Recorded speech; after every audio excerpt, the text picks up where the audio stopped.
Thursday night game kicks off another week. It's getting kind of crunch time in all of these division races.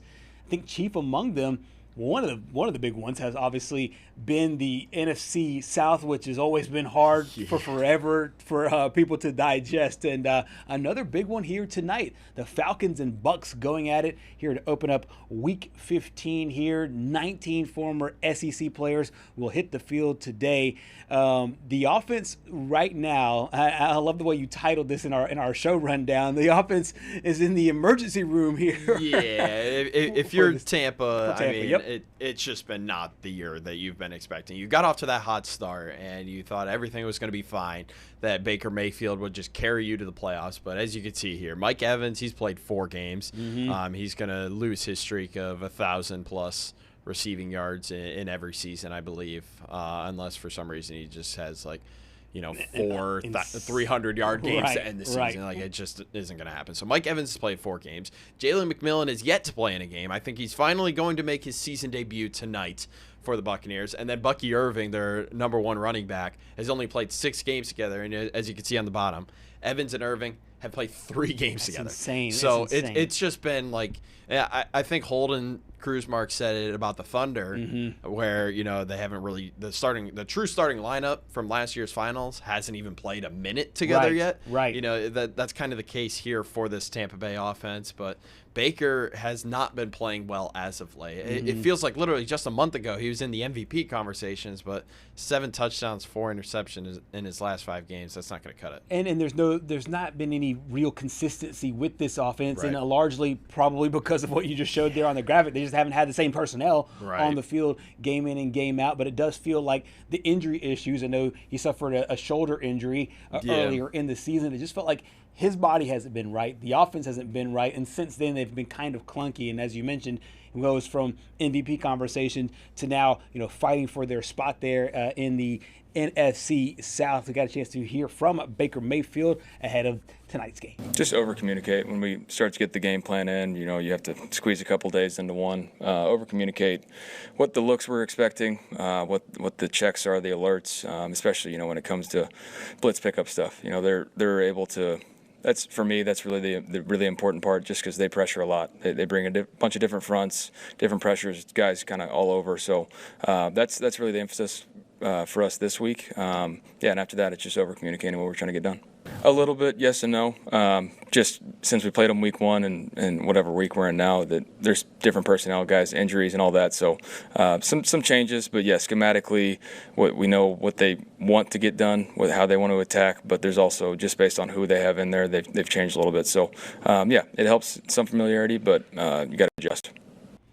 Baker Mayfield, of course, went to Oklahoma. It was a Big 12 school at the time that he was there. Of course, Oklahoma now into the SEC, and one of 19 former players that will be in this game that played in the Southeastern Conference. You also have Josh Williams, Sterling Shepard, who played at Oklahoma, Elijah Simmons, who played there at Tennessee. Yeah, and then Chris Braswell from Alabama there, Deion Jones from LSU, Jamel Dean, the Auburn guy, and then Tyke Smith from Georgia, as you can see on the bottom there. Mike Evans is officially questionable, so we didn't know about his status for tonight's game, but you believe he might be actually good to go. Yeah, I was actually speaking with our chief meteorologist, Ed Bloodsworth, who is shout out to Ed. He's a huge Tampa Bay Bucs fan, and he's optimistic. He's on all the boards and finding out, all the reports and the I guess the general thought that is that if he's 80-90% that he's going to go. And speaking of his college days, he was an absolute beast when he was at Texas A&M,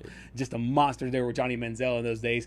And they're in the SEC. And then moving over to the Atlanta There's Falcons. another beast that was also in the state of Texas. A huge one. Bijan Robinson. Yep, that's exactly right. So Bijan Robinson, he continues to absolutely dominate there for the Falcons. You see the numbers, more than 1,000 yards and 5 touchdowns so far this season. I feel like if Tampa is healthy, then Bijan will have to be able to run the football to keep them off the field, because you don't want that dangerous offense with multiple possessions. Yeah, and I think the rush yards are there this season. It's just the one thing that's kind of shocked me. Yes, he's been playing great, but only 5 touchdowns this year. And it's been a little bit interesting because it almost felt like when you were looking at games and you're trying to figure out like your best bets, which we'll get to after this breakup coming, it was like, Bijan Robinson, yeah, I'll pencil him in for 2+ touchdowns last year. It almost felt like a surefire bet last year. But, this year it's just been a little bit of a struggle. I think he's only had one game where he scored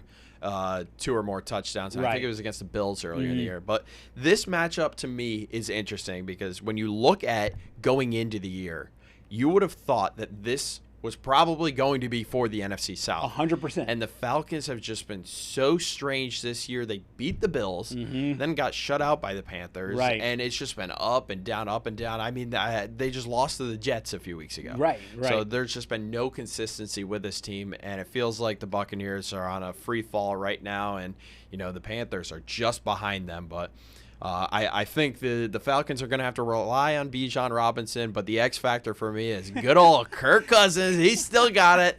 The Falcons, when they signed him in free agency, everyone was like, what in the world are they doing? Because they just drafted Michael Penix.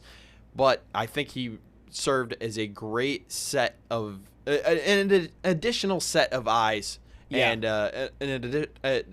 an additional voice for Michael Penix when he started. So he's going to be my X factor tonight, but Bijan's got to carry the load. Right. I think this.